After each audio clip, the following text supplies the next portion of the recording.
네, 안녕하십니까. 참화제과 대표원장 혈관외과 전문의 박윤수입니다. 오늘은 하지정맥류에서 서서 일하는 것보다 나쁜 것은? 라는 제목으로 준비를 해봤습니다. 하지정맥류가 왜 걸리죠? 이런 거 왜 생겨요? 라고 질문들을 많이 하시는데요. 흔히들 언론이나 TV 여러 가지 건강 프로그램에서도 서서 일하는 사람들한테 하지정맥류가 잘 생긴다고 되어 있습니다. 실제로 서서 일하는 시간이 많은 근로자분들에서 하지정맥류의 유병률이 더 높다는 통계들도 많이 있는데요. 그 이유는 서서 일하면 그만큼 하체에, 다리에 정맥혈이 정체가 되고 고이고 우려혈이 될 수 있는 가능성이 높아지면서 혈관이 그만큼 확장이 되기 쉬워서 하지정맥류의 어떤 증상도 더 잘 느끼게 되고요.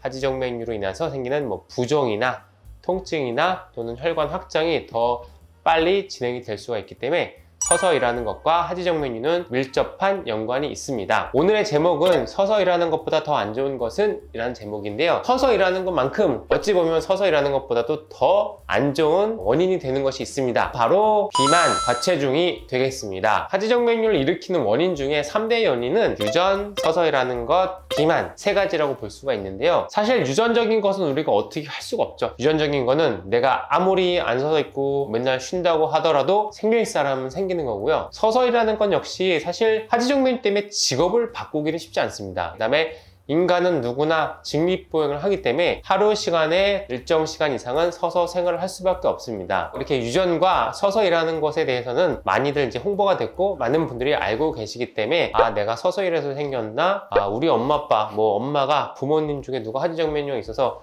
나도 생겼나 보구나 라고 이해를 하시는 경우가 많은데, 많은 분들이 미처 예상을 못하는 것이 내가 최근에 갑자기 체중이 많이 늘어났거나 예를 들어서 최근 1년 동안 체중이 5kg 이상 늘었다 하는 경우는 이것 때문에 내가 하지정맥류가 심해졌고 이것 때문에 내가 다리가 아프구나 를 예상은 못하는 경우가 많은 것 같습니다. 체중이 갑자기 늘어나게 되면 몸에 많은 변화를 유발하게 되고 호르몬에도 변화가 되기 때문에 하지정맥류뿐만 아니라 여러 가지 어떤 몸의 현상이나 질환을 유발을 한다고 되어 있습니다. 기본적으로 우리 몸에 지방세포가 많아지게 되면 호르몬의 변화가 올 수가 있고요. 또한 하체에 그만큼 많이 하중에 실리게 되고 그만큼 부종도 더 생길 수가 있고 다리에 다양한 통증이나 피로감이 당연히 더 증가를 할 수밖에 없습니다. 그래서 갑자기 단기간에 체중이 많이 늘게 되면 하지정맥류가 갑자기 심해진다고 느낄 수가 있는 거죠. 사실 서서 일하는 것과 유전적인 거는 상당히 오랜 시간 누적이 되고 만성적으로 있는 거기 때문에 갑자기 생겼다고는 체감을 못 하실 수가 있는데, 체중이 갑자기 늘어나는 경우에 보통 우리가 운동을 하다 안 하거나 아니면 어디 몸이 아파서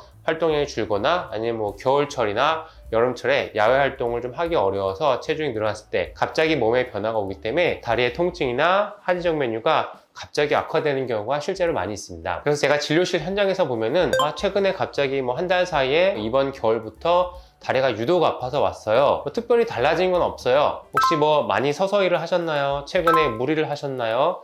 운동을 심하게 하셨나요? 다친 적은 없나요? 라는 질문을 했을 때 그런 거는 다 없어요 하는데, 마지막에 그럼 혹시 최근에 체중이 많이 늘었나요? 했을 때 네, 최근에 갑자기 살이 쪘어요 라고 얘기를 하시는 분이 실제로 많이 있습니다. 그렇기 때문에 오늘 말씀드리고 싶은 거는 서서 일하는 거나 유전적인 건 우리가 어떻게 할 수가 없지만 체중이나 비만 같은 것도 물론 말처럼 쉽게 되지는 않지만 우리가 갑자기 체중이 늘게 되면 또는 비만이나 과체중이 동반되어 있는 경우에 하지정맥류를 유발하는 아주 직접적인 원인이 될 수 있기 때문에 잘 관리를 하는 것이 정맥류를 예방하고 또는 수술을 하고 나서라도 재발을 억제하는 데 큰 도움이 될 수 있다는 점을 말씀드리고 싶습니다.